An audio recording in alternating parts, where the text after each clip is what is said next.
नमस्कार बच्चों। आज हम कक्षा 11 राजनीति विज्ञान में वार्षिक परीक्षा उपयोगी कुछ महत्वपूर्ण प्रश्न उत्तर लेके आए हैं जिनके पूछे जाने की पूरी संभावना है। संविधान से क्या आशय है? संविधान के प्रमुख कार्य लिखिए। बेटा, संविधान उन नियमों और कायदों का समूह है जिसके द्वारा देश की शासन व्यवस्था को चलाया जाता है। संविधान के कार्यों की बात करें तो संविधान कुछ बुनियादी नियम उपलब्ध कराता है। संविधान ये बताता है कि निर्णय लेने की शक्ति किसमें रहेगी, सरकार कैसे बनेगी। संविधान ये बताता है, संविधान सरकार पर कुछ सीमाएं लगाता है और संविधान सरकार को आदेश देता है कि वह जनता की इच्छा और आकांक्षाओं को पूरा करे। समानता के प्रमुख आयाम लिखें। समानता के आयाम है राजनीतिक, आर्थिक और सामाजिक समानता। ये प्रश्न है बेटा जो बार बार पूछा जाता है। नागरिकों के प्रमुख अधिकार बताइए। नागरिकों के अधिकार है बेटा मतदान का अधिकार, चुनाव का अधिकार, आजीविका का अधिकार, अभिव्यक्ति का अधिकार। भारतीय संविधान कठोरता और लचीलेपन का मिश्रण है, स्पष्ट कीजिए। बेटा, इसका अर्थ यह है कि भारतीय संविधान न तो पूरी तरह लचीला और न ही पूरी तरह कठोर। लचीला इसलिए कहा जाता है कि इसमें संशोधन सरलता से किया जाता है। कुछ संविधान में संशोधन की कुछ विधियां ऐसी जैसे सामान्य कानून के द्वारा संशोधन होता है, लेकिन कुछ विधियां कठोर है जिसमें संविधान में संशोधन करने के लिए संसद के दोनों सदनों के विशेष बहुमत की जरूरत होती है। और इसलिए भारतीय संविधान को लचीलेपन और कठोरता का अद्भुत समन्वय कहा जाता है। संविधान एक जीवंत दस्तावेज है, स्पष्ट कीजिए। बेटा, ये भी एक बड़ा महत्वपूर्ण प्रश्न है। तकरीबन हर एक दूसरे साल से प्रश्न पूछ लिया जाता है। हमारे संविधान को अंगीकृत किया गया 26 नवंबर 1949 को 26 जनवरी 1950 से लागू हुआ। वर्तमान में भी ये संविधान कार्य कर रहा है, परंतु समय और परिस्थितियों के अनुरूप इसमें अब तक 103 संशोधन किए जा चुके हैं। हालांकि अगर हम वर्तमान करंट की बात करें तो 106 संविधान संशोधन हो चुके। किताब में अब तक जो दिए गए हैं वो 103 है।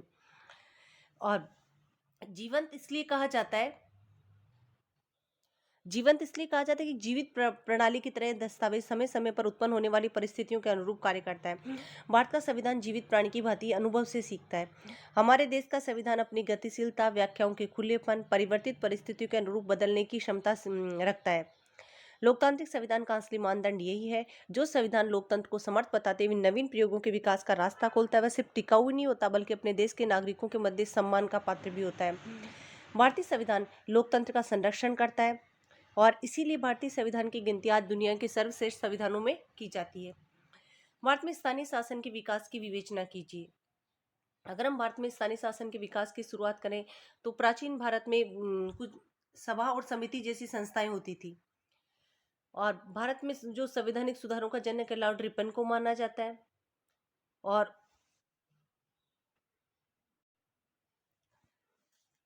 उस समय इन्हें मुकामी बोर्ड कहा जाता था।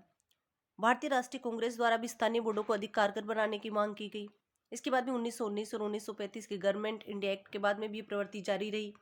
आज़ादी के बाद 1952 में सामुदायिक विकास कार्यक्रम आरंभ किए गए और पंचायती राज व्यवस्था का शुभारंभ हुआ 2 अक्टूबर 1959 राजस्थान के नागौर जिले से। नेक्स्ट प्रश्न, धर्मनिरपेक्षता की 4 विशेषताएं लिखिए।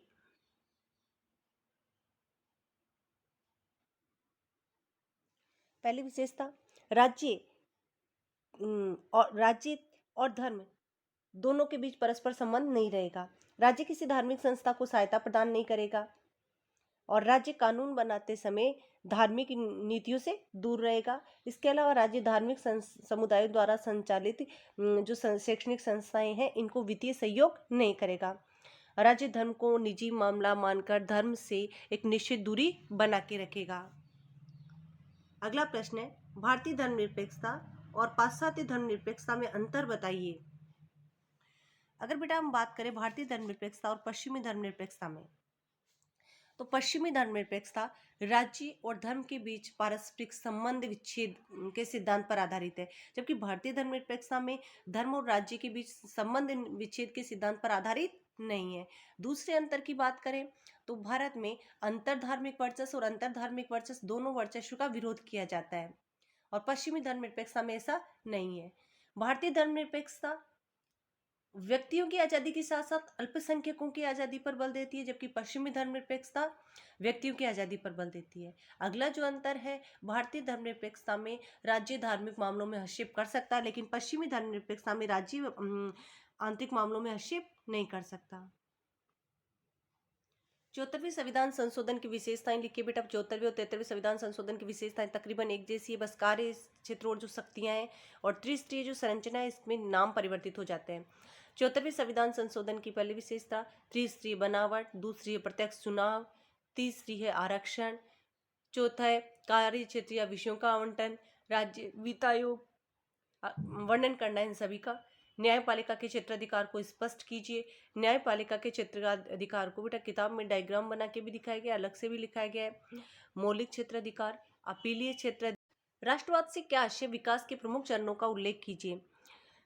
राष्ट्रवाद बेटा एक राजनीतिक विचारधारा है जिसमें राष्ट्र के प्रति निष्ठा, प्रेम और समर्पण की भावना रखी जाती है। राष्ट्रवाद एक राष्ट्र के रूप में लोगों को संगठित करने वाली एक प्रमुख धारणा है। राष्ट्रवाद के चरणों की बात अगर अपन करें तो राष्ट्रवाद राष्ट्रों के निर्माण के रूप में सहायक रहा है। छोटी छोटी रियासतों में विभक्त राष्ट्रों को विशाल राष्ट्र राज्यों के रूप में संगठित किया, जैसे कि जर्मनी और इटली का एकीकरण राष्ट्रवाद के रूप को ही दर्शाता है। राष्ट्रवाद राष्ट्रों की को स्वाधीनता का मार्ग दिखाने वाले विचार के रूप में, इस रूप में राष्ट्रवाद का विचार यह धारणा जिसने पराधीन राष्ट्रों को अपनी स्वतंत्रता प्राप्ति के लिए नई ऊर्जा से भर दी। 20वीं सदी में एशिया और अफ्रीका के देशों में स्वतंत्रता प्राप्ति के पीछे सबसे प्रमुख विचार राष्ट्रवादी था। राष्ट्रवाद बड़े साम्राज्यों के विघटन के कारण धारणा के रूप में भी दिखाई देता है। 19वीं और 20वीं सदी में बड़े बड़े साम्राज्यों के विघटन के पीछे राष्ट्रवाद का विचार ही था। नेक्स्ट प्रश्न, राजनीतिक सिद्धांत में हम क्या पढ़ते हैं। बेटा अगर हम बात करें तो राजनीतिक सिद्धांत में हम राजनीति के प्रमुख मूल्य या विचार, दूसरी राजनीतिक से जुड़े हुए चिंतकों के विचार जैसे कि कौटिल्य है, अरस्तु है, रूसो है, इन सब के विचार, इसके अलावा राजनीतिक अवधारणाएं। राष्ट्रपति की विशेषाधिकार शक्तियों को समझाइए। राष्ट्रपति की विशेषाधिकार शक्तियां तीन है बेटा। पहली शक्ति जिसमें राष्ट्रपति किसी मंत्रिमंडल की सलाह को पुनर्विचार के लिए भेज सकता है। दूसरा, राष्ट्रपति को वीटो पावर दिया गया है, निषेधाधिकार। एक है सीमित वीटो और दूसरा पॉकेट वीटो। और तीसरा है राष्ट्रपति की जो विशेष अधिकार शक्ति, अगर किसी लोकसभा में किसी भी एक दल को स्पष्ट बहुमत प्राप्त नहीं होता है तो राष्ट्रपति को ये विवेकी शक्ति मिलती है कि वह अपनी इच्छा से प्रधानमंत्री पद के लिए किसी व्यक्ति को आमंत्रित कर सकता है, लेकिन लोकसभा में जिस पार्टी ने अधिक सीटें प्राप्त की उसी को। राजनीतिक सिद्धांत का अध्ययन हमारे लिए किस प्रकार उपयोगी है। बेटा राजनीतिक सिद्धांत का अध्ययन हमारे लिए व्यवसाय चयन के लिए महत्वपूर्ण रूप से उपयोगी है। दूसरी हम बात करें तो एक जिम्मेदार नागरिक बनने के लिए राजनीतिक विज्ञान का अध्ययन हमारे लिए उपयोगी है। तीसरी अगर हम बात करें तो आज के युग में अपने विचारों को, तर्कों को तार्किक बनाने के लिए भी राजनीति विज्ञान का अध्ययन जरूरी है।